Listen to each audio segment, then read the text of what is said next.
Siberia और अफगानिस्तान के इन बुलंदोबाला पहाड़ों के दरमियान, जहां बादल भी सर्दी से जमकर बर्फ बन जाते थे, एक ऐसी वादी थी जिसका सुकून किसी इबादत जैसा था। वहां 12 महीने सिर्फ सफेदी का राज रहता। सनोबर के दरख्तों की शाखें बर्फ के बोझ से झुकी होती, जैसे वो इस पाकीज़ा खामोशी को सजदा कर रही हूँ। जब हुआ चलती तो बर्फ के बारीक जर्रे फिजा में रक्स करते और एक मधम सी मौसीकी पैदा होती जो रूह तक उतर जाती। इसी वादी के ऐन वस्त में लकड़ी का एक छोटा सा घर था, जिसकी चमनी से निकलता धुआं दूर से ही जिंदगी का पता देता था। इस घर की मालकिन एक बूढ़ी अम्मा थी, जिनका वजूद खुद इस वादी का एक हिस्सा मालूम होता था। उनका लिबास बर्फ जैसा सफेद, हाथों में ऊन के बने हुए पुराने दस्ताने और चेहरे पर एक ऐसी मुस्कुराहट जो सख्त तरीन सर्दी में भी गर्मजाइश का एहसास दिलाती। घर के अंदर एक ही बड़ा कमरा था, जहां पत्थरों से बनी अंगीठी में लकड़ियां धीमी आंच पर चटकती रहतीं। वहां रखी पुरानी चाय की केतली की खुशबू और गर्म घास की महक मिलकर एक ऐसा माहौल बनाती थीं, जहां हर थका हुआ मुसाफिर अपनी थकन भूल जाए।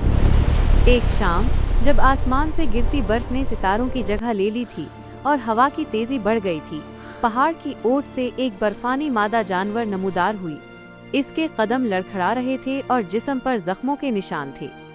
इसके साथ उसका नन्हा बच्चा भी था, जो इस कड़े वक्त में भी अपनी माँ का हौसला बढ़ाने की कोशिश कर रहा था। वो कभी माँ के पैरों से लिपट जाता, कभी उसे अपनी नाक से छूता और कभी हल्की सी आवाज निकालता, जैसे कह रहा हो, माँ हिम्मत ना हारना, देखो वो सामने रोशनी नजर आ रही है। माँ के कदम जवाब दे रहे थे, मगर ममता की ताकत उसे खींचकर इस लकड़ी के दरवाजे तक ले आई। उसी वक्त अम्मा लकड़ियां समेटकर अंदर जा रही थीं। उन्होंने जब मुड़कर देखा तो उनका दिल भर आया।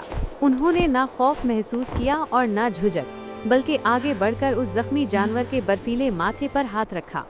उनके लम्स में वो शफकत थी जो ज़बानों की मोहताज नहीं होती। उन्होंने नरमी से कहा, आ जाओ मेरे बच्चों, ये घर आज से तुम्हारा भी है। उन्होंने दरवाज़ा पूरा खोल दिया और उन मेहमानों को अंगीठी के करीब बिस्तर फराहम किया।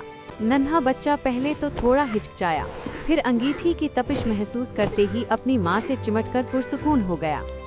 रात के अंधेरे में जब बर्फानी तूफान बाहर खिड़कियों को पेट रहा था, अम्मा ने एक बूढ़े मुआलिज को पैगाम भेजा।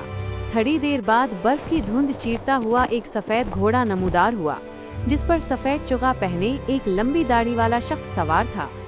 वो एक खामोश मसीहा की तरह अंदर आया, अपना लकड़ी का बक्स खोला और बड़ी महारत से जानवर के जख्मों की सफाई की। जब वो दवा लगा रहा था तो नन्हा बच्चा एक कोने से अपनी बड़ी बड़ी चमकती आंखों से ये मंजर देख रहा था। इसे शायद पहली बार इंसानी मेहरबानी का तजर्बा हो रहा था। कई दिन गुजर गए। अम्मा रोज़ाना ताज़ा घास और गर्म पानी उनके सामने रखती और जानवर की सेहतयाबी के लिए दुआ करती। आहिस्ता आहिस्ता इसकी आंखों की चमक लौट आई और उसके जिस्म की सख्ती खत्म हो गई। वो बच्चा अब अम्मा के गिर्द भी इसी तरह घूमता जैसे अपनी माँ के गिर्द, और कभी कभी शरारत से उनके कंबल का कोना खींच लेता। वादी की इस खामोशी में अब एक नई रौनक आ गई थी। आखिरकार वो सुबह आई जब सूरज की पहली किरण ने बर्फ को सुनहरा रंग दे दिया। जानवर अब पूरी तरह तंदुरुस्त था और उसकी जिबलत उसे दोबारा पहाड़ों की तरफ बुला रही थी।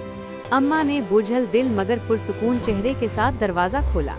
बाहर की दुनिया आज बहुत पुरसुकून और हुसैन थी। जानवर आहिस्ता से बाहर निकला, इसके पीछे उसका बच्चा उछलता कूदता गया। चंद कदम दूर जाकर वो दोनों रुके और पीछे मुड़कर अम्मा को देखा। उनकी नज़रों में वो शुक्रिया था जो लफ्ज़ों में बयान नहीं हो सकता। अम्मा वहीं दरवाजे पर खड़ी उन्हें देखती रहीं जब तक वो बर्फीले उफुक में गुम न हो गए।